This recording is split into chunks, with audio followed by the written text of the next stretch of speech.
Budim se, prestaje jedan divan san. Oblačim se na brzinu da odjurim s dečkima van, ali je tata stao na vrata i rekao ne možeš van. Nedjelja je, dragi sine, ideš s nama u restoran.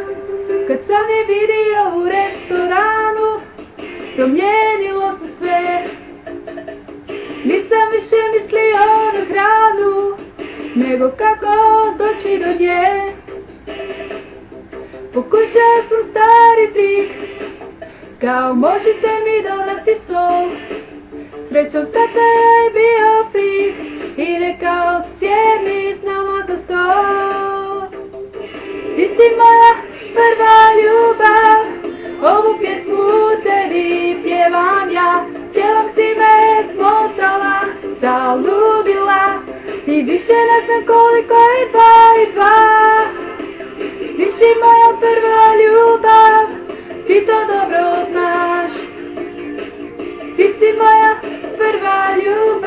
prva ljubav, super mi je kad me pogledaš.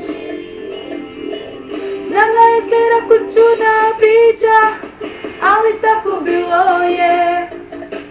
Još i danas mi se sviđa, sve bih dao da sam kraj nje.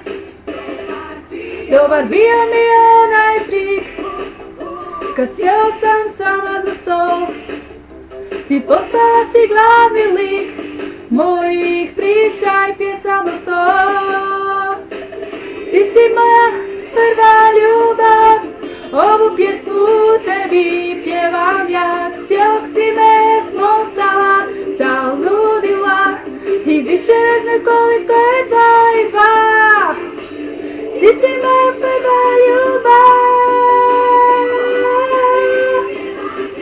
cijelog si me smotala, zaludila i više ne znam koliko je 2 i 2. Ti si moja prva ljubav, ti to dobro znaš.